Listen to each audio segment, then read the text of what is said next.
Queridos irmãos espíritas, desejamos a todos muita paz, pedindo a Jesus, nosso Mestre, que nos abençoe.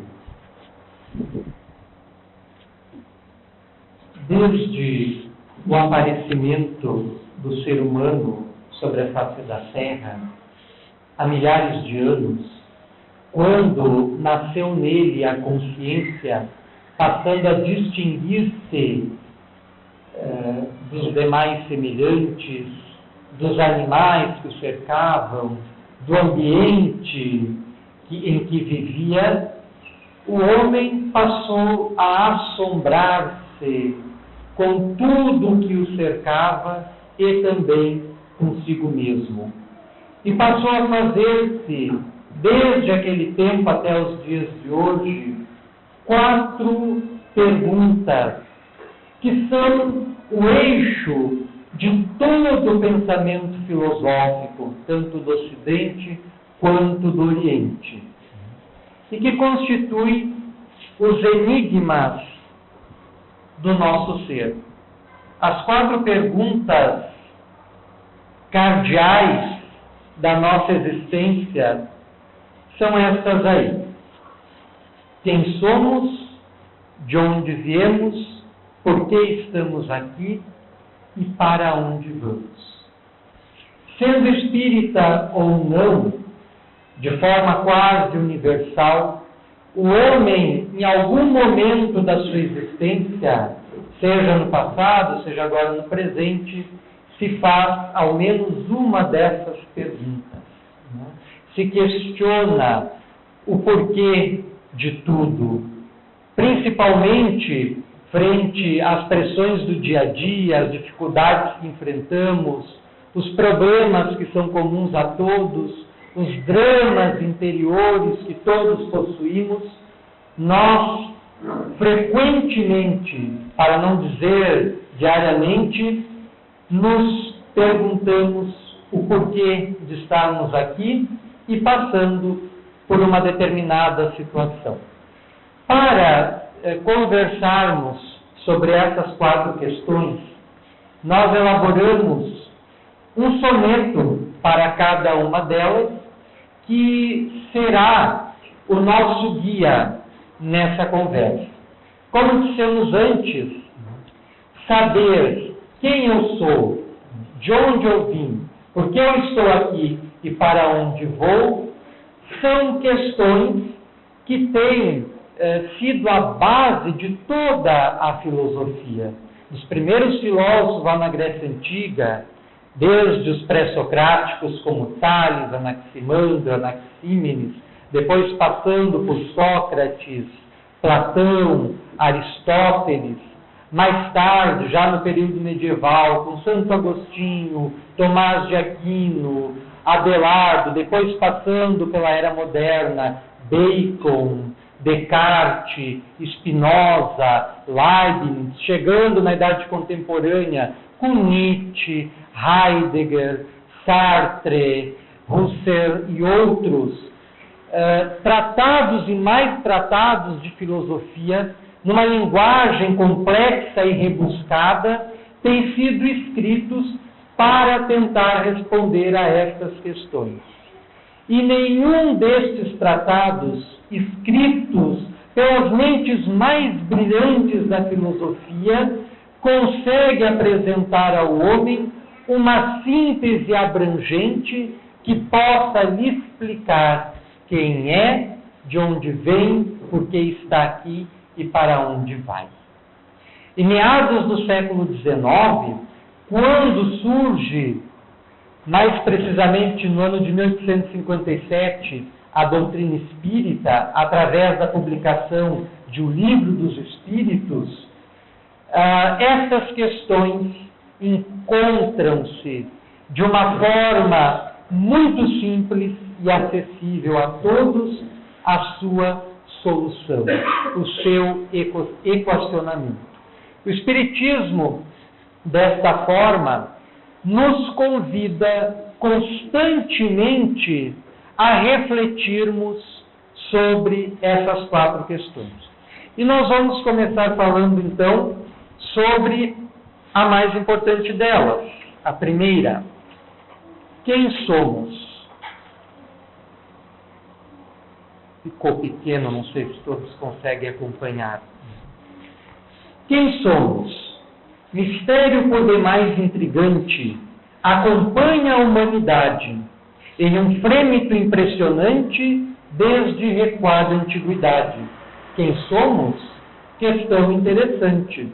Descobrir nossa identidade é epopeia altissonante penetrando a realidade. Afinal, quem ou o que nós somos? Que lugar ocupamos no cosmos? Grande segredo da divindade. Eis o que cabe em nossas mentes. Somos espíritos conscientes dotados de imortalidade.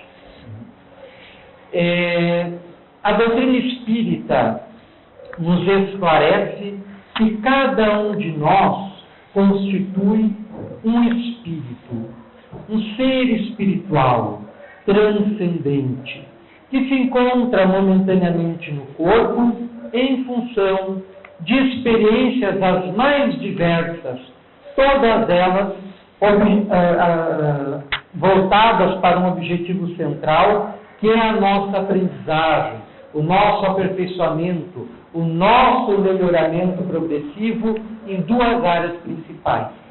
Na área da moral, que envolve o nosso comportamento ético, o nosso jeito de se relacionar com as outras pessoas, principalmente dentro dos nossos lares, onde as leis da vida nos atraem a fim de estarmos com as pessoas que precisamos estar, para aprender com elas o que precisamos aprender e que muitas vezes não queremos aprender, e por isso as emoções vêm à tona com mais frequência dentro do lar. A ira, a raiva, a indignação, a revolta, o medo, tudo eclode com mais força, com mais impacto na intimidade do lar.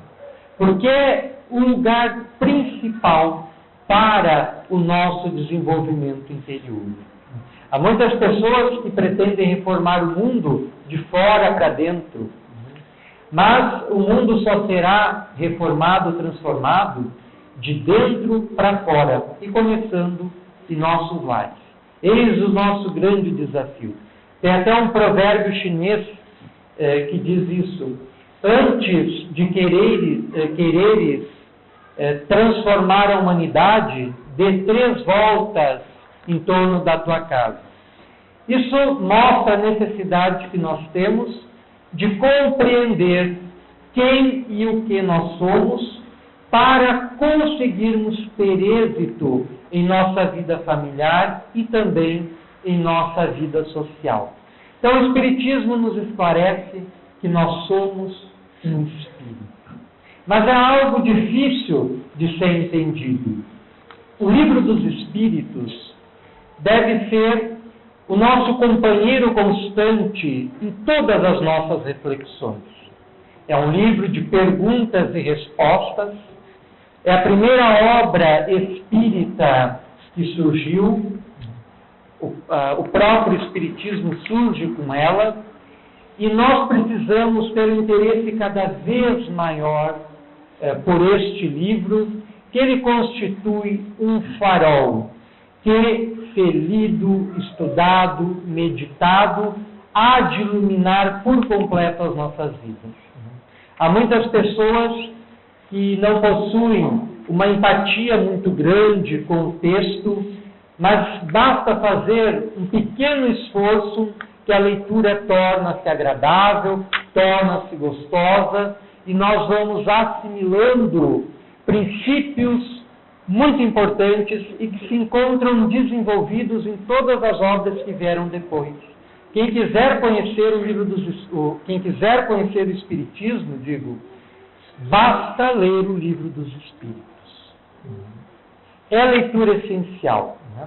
Então, ali, a palavra espírito, o termo espírito, é usado de 2 formas distintas. O Livro dos Espíritos está dividido em 4 partes principais. ele é utilizado de uma forma, a palavra espírito, é utilizado de uma forma na primeira parte do livro e é utilizado de outra forma nas partes subsequentes.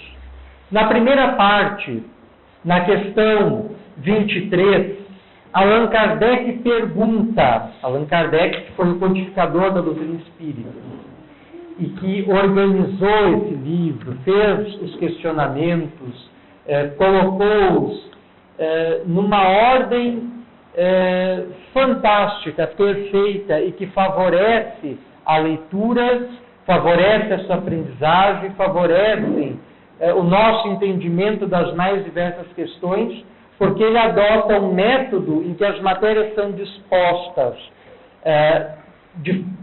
da forma mais simples para uma forma mais complexa, dando um apanhado geral para cada uma das temáticas abordadas na obra. Então, na questão 23, Allan Kardec pergunta o que é o espírito?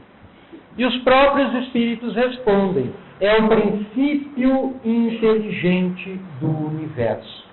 O espírito é o princípio inteligente do universo. Em toda a primeira parte da obra, o termo espírito vai ser utilizado nessa conotação.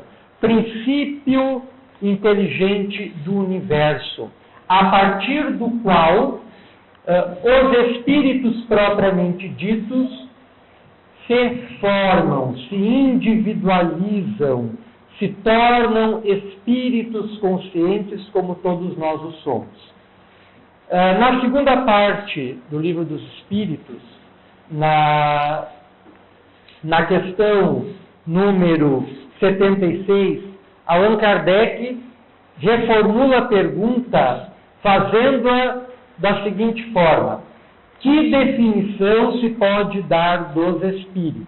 Os espíritos redargam, respondem: pode-se dizer que os espíritos são seres inteligentes da criação, povoam o universo, fora do mundo material. Então, aqui, o termo espírito é empregado como designativo de um ser formado, um ser possuidor de individualidade, um ser consciente de si próprio, um ser pensante. E nós nos enquadramos nessa classificação.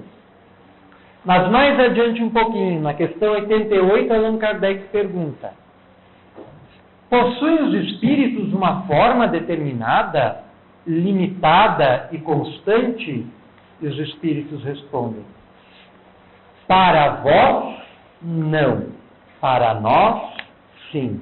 O espírito é, se quiserdes, uma chama, um clarão ou uma centelha etérea. Esta é uma resposta muito interessante e muito profunda. Os espíritos esclarecem que o espírito em si, para vós, no caso para nós, espíritos encarnados, não possui uma forma definida que nós pudéssemos, pela abstração, imaginar ou conceber.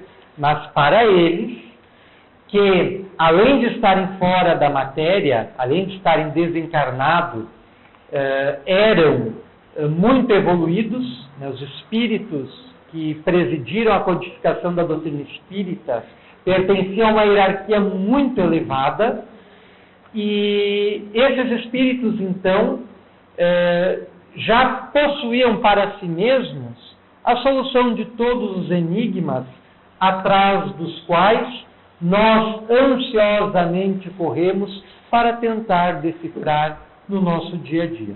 Então eles respondem que para nós o espírito não possui uma forma precisa. Ele é uma chama, um clarão, ou como eles mesmo dizem, é uma centelha etérea.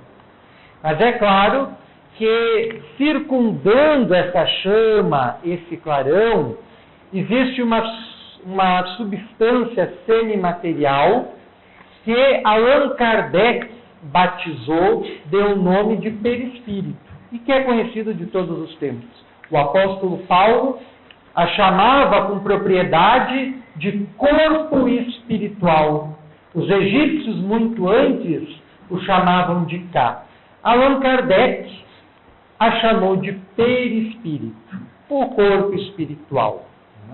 André Luiz usa um outro termo, o espírito André Luiz, em sua obra, usa um outro termo, psicossoma. Seria uma outra designação para a mesma coisa. Então, é justamente esse corpo espiritual que dá forma ao espírito.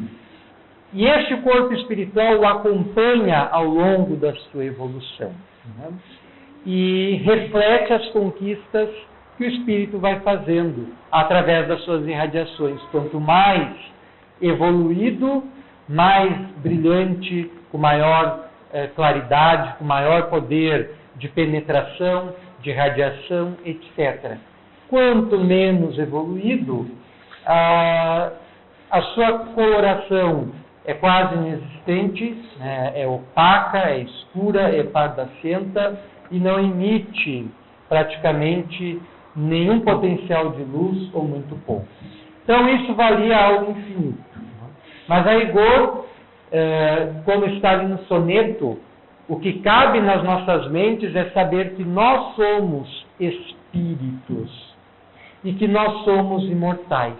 Nós já existíamos antes do corpo e continuaremos a existir depois dele.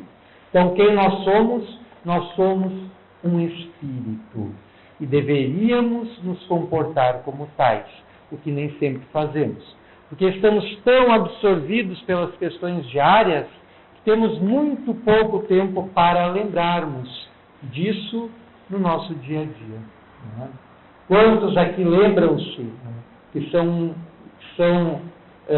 espíritos imortais em aprendizagem na Terra, quando estão lá na fila do banco, ou no horário do pico, no trânsito? É difícil, né? O nosso dia a dia é tão turbulento, tão tumultuado, que muitas vezes nós não encontramos ensejo para fazer as reflexões que precisaríamos fazer. Porque de nada adianta nós lermos, nós estudarmos, nós virmos semanalmente na casa espírita, ouvirmos palestrante tal. De nada adianta se nós não começarmos a colocar aquilo que nós ouvimos, que nós vemos, que nós aprendemos em prática. Né? Nós espíritas somos privilegiados porque temos um conjunto de informações à nossa disposição que permitem com que nos guiemos melhor sobre a Terra, mas nem sempre nós nos comportamos como se fôssemos espíritos. Então, quem somos? Somos espíritos imortais dotados de consciência. Segunda questão: de onde viemos? Ao longo de nossa trajetória, pergunta que todos nós fazemos e da qual não há escapatória é saber de onde nós viemos. Em nossa passagem transitória pelo corpo físico que temos, uma resposta satisfatória é somente o que nós queremos. Saídos das mãos da divindade, revestidos de imortalidade, somos espíritos em evolução. Viemos da espiritualidade desenvolver nossa potencialidade para atingirmos a perfeição. Então, de onde nós viemos? O Espiritismo nos esclarece que cada um de nós veio de um campo espiritual específico e, após a morte, retornará para outro campo espiritual específico. Jesus já se referia a isto quando falava das muitas moradas. Dizia ele: há muitas moradas na casa do Pai. Esta assertiva evangélica não refere-se apenas à pluralidade dos mundos que povoam o infinito, que povoam todo o universo, ou todos os universos que porventura existam e que nós desconheçamos, essa assertiva cabe também às multifárias e também infinitas dimensões espirituais em que a vida se expressa. Nós nem nos damos conta, mas inúmeras dimensões espirituais se interpenetram, trespassando uma outra no mesmo espaço, como aqui ocorre. Aqui, neste ambiente, como em qualquer outro, dependendo das irradiações mentais que ali predominam, há múltiplas dimensões coexistindo juntas. E nós viemos de uma dessas dimensões. E vamos voltar para a mesma ou para outra após a nossa vida pela Terra. Então, nós viemos da espiritualidade e para a espiritualidade tornaremos. Na verdade, nós nunca saímos da espiritualidade, né? É um equívoco nosso pensar dessa forma, porque a Terra também faz parte da espiritualidade. Né? É apenas uma dimensão mais materializada. As obras de André Luiz esclarecem isso com riqueza de detalhes. Quando, a partir do nosso lar, ele começa a descrever as regiões espirituais pelas quais ele passa, que guardam uma semelhança muito grande com as realidades que nós vivemos na Terra, e não poderia ser de outra forma, que a morte não opera milagres. Da mesma forma que alguém que se muda de um lugar para outro não altera a sua personalidade, nós, quando viemos da espiritualidade para cá, ou vamos daqui para lá, seguimos sendo essencialmente o mesmo. Se nós somos uma pessoa boa, do lado de lá continuaremos sendo. Se somos uma pessoa má, do lado de lá continuaremos sendo também. Por isso que a necessidade de melhoria se impõe em cada momento da nossa existência. Não importa o local onde estejamos. Porque o único local que existe mesmo, que existe de verdade, embora isso pareça estranho, é o local do nosso coração, da nossa mente, do nosso mundo íntimo. Tudo tem o seu ponto de partida a partir daí. Nada acontece em nossas vidas, inclusive as situações materiais, inclusive as situações mais corriqueiras, sem guardar afinidade com a nossa essência, com o clarão que nós somos, com a chama que nós somos, com o espírito que nós somos. O espírito vai atraindo as experiências, os encontros, as pessoas, na medida da necessidade que temos de nos aperfeiçoarmos. Embora não gostemos disso, muitas vezes aquelas pessoas que nós menos gostamos, pelas quais temos antipatia, quando muitas vezes não temos outros sentimentos que nem cabe manifestar, isso não é em vão, nós precisamos trabalhar. Se o outro desperta alguma coisa em mim que me incomoda, que me irrita, que me angustia, não é o outro que precisa ser trabalhado. Talvez seja também, mas em primeiro lugar eu tenho que trabalhar a minha irritação, tenho que trabalhar a minha angústia, tenho que trabalhar o que está me incomodando. Então nós viemos de um campo específico na espiritualidade e retornaremos para um campo específico. Tem uma questão no Livro dos Espíritos, que é a questão 85, na qual Allan Kardec pergunta: qual dos dois, o mundo espírita ou o mundo corpóreo, é o principal na ordem das coisas? Allan Kardec responde, aliás, os espíritos respondem a Allan Kardec: o mundo espírita, que preexiste e sobrevive a tudo. Então, a vida espiritual é o centro de tudo. Né? A vida material que nós levamos aqui é um pálido reflexo das grandiosidades da espiritualidade. E Jesus já dizia, há 2 milênios, Buscar em primeiro lugar o reino de Deus e a sua justiça, e tudo mais nos será acrescentado.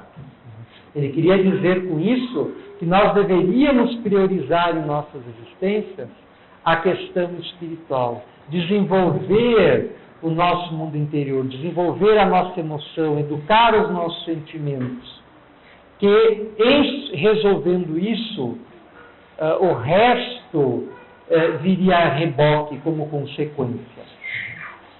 Vamos para a terceira questão. Por que estamos aqui?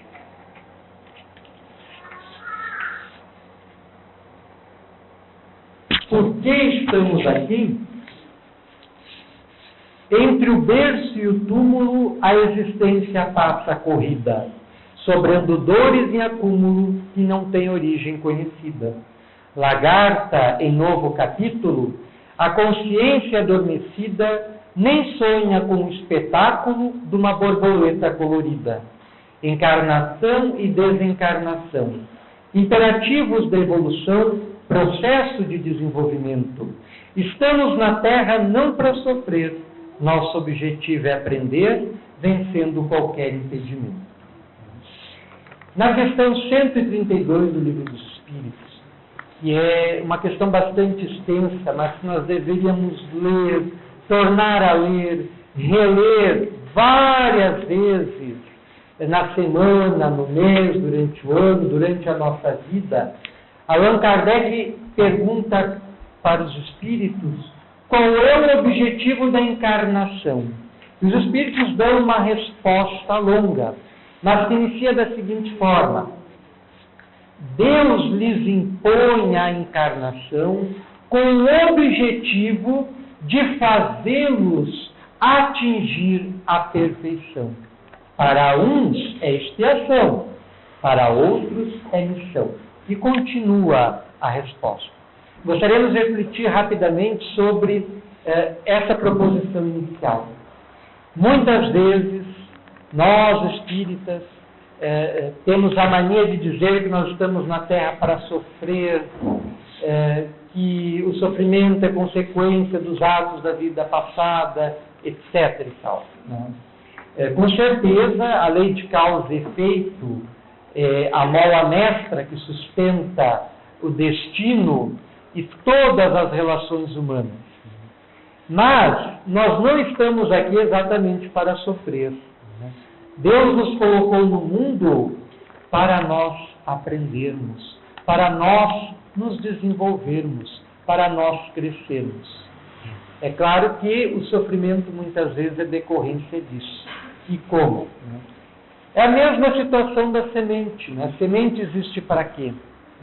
Existe para germinar, para desenvolver-se, para desabrochar, para transformar-se em flor, produzir fruto. Está concluído o ciclo vital da semente. Nós também. Nós existimos para nos desenvolvermos, para nos planificarmos, para realizarmos todas as conquistas de que somos capazes. E somos capazes de muitas coisas. Muitas coisas mesmo. Narra o Evangelho de Marcos que um homem foi procurar o Cristo com um filho muito adoentado, com crises de epilepsia constante, quase que ininterrupta, e ele já havia recorrido a alguns dos apóstolos, alguns dos discípulos imediatos do Cristo, e eles nada puderam fazer. E aquele homem, com muita humildade, com muita fé, foi procurar o Cristo e lhe perguntou: Mestre, és capaz de curar meu filho? E o mestre respondeu que sim, impôs as mãos e curou o filho. E o pai se emocionou, e o filho também. Narra o Evangelho que foi um momento fantástico. E os discípulos ficaram inquietados depois com aquela situação e vieram perguntar por que o Cristo, por que ele, o Cristo, havia conseguido efetuar a cura e eles não. E Jesus respondeu que que a cura havia sido possível em função da sua maturação interior e dos poderes espirituais que ele trazia consigo. E os discípulos, um dos discípulos em particular perguntou se qualquer um deles seria capaz de efetuar a mesma cura. E Jesus respondeu da seguinte forma: se és capaz, se é possível, tudo é possível àquele que crê.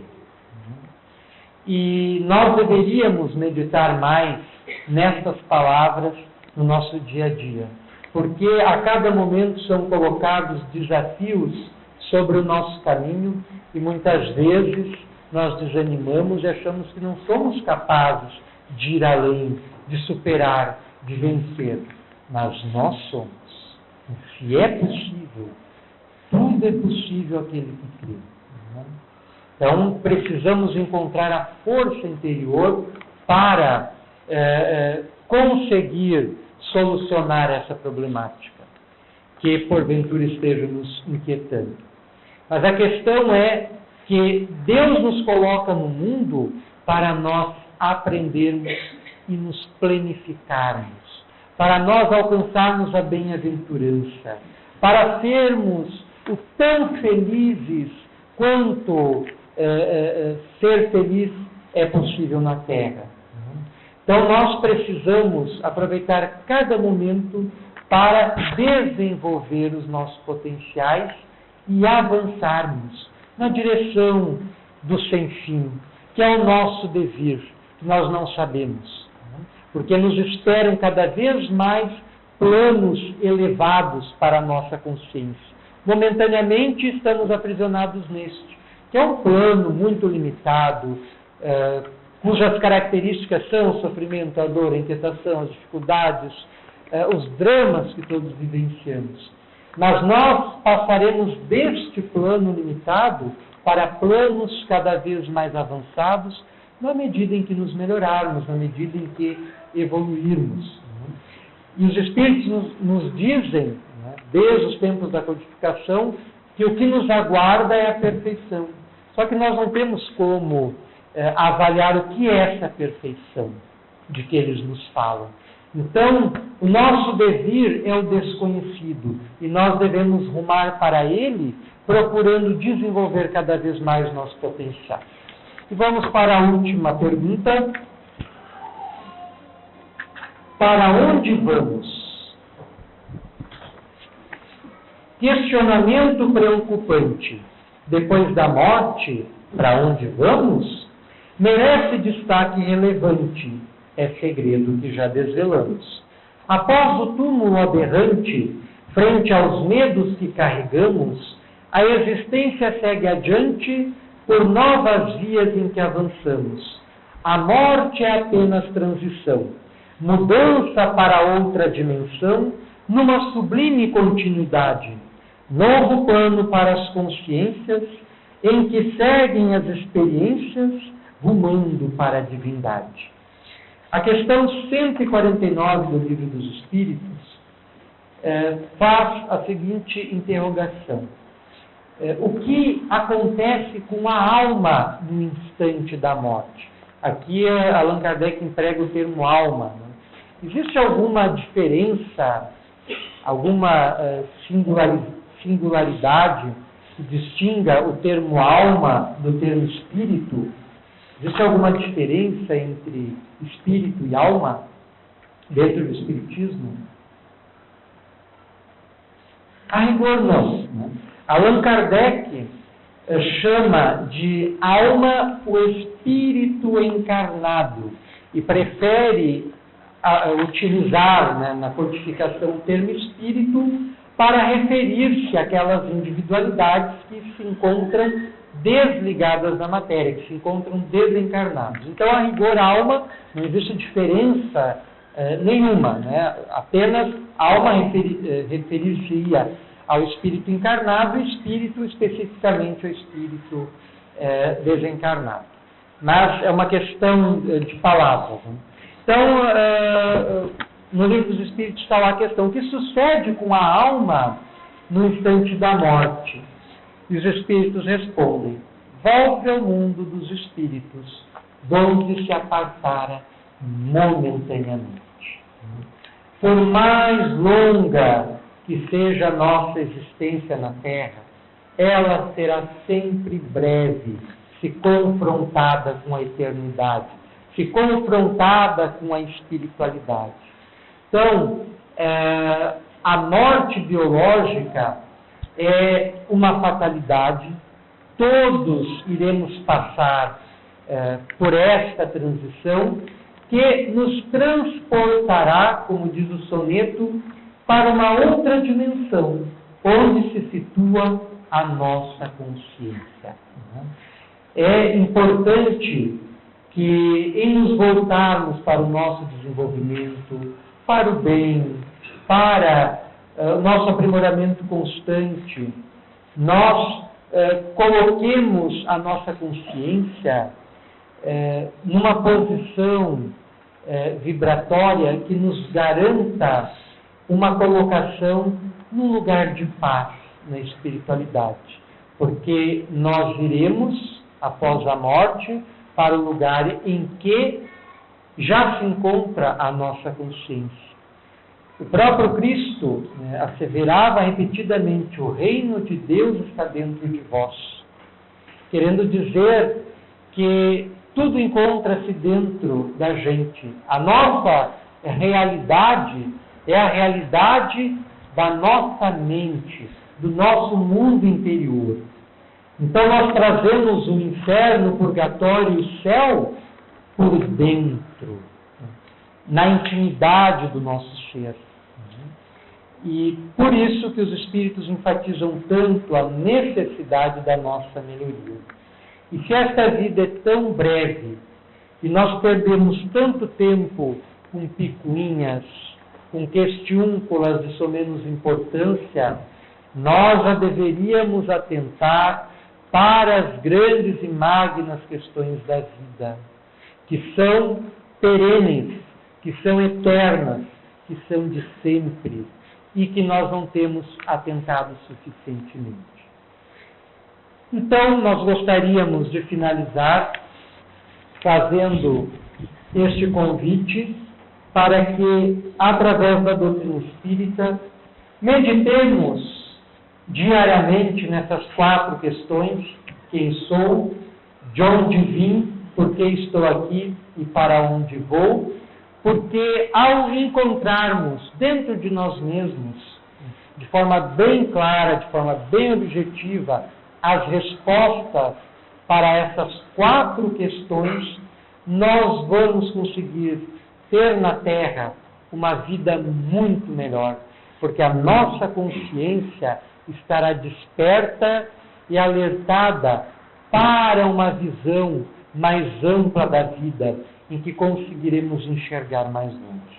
Agradecemos a atenção de todos e rogamos a Jesus, o nosso Mestre querido, que derrame as suas bênçãos sobre nós, promovendo o nosso avanço em todos os sentidos e nos ajudando na solução dos nossos problemas, das nossas dificuldades e principalmente na conquista da felicidade, da realização e da paz.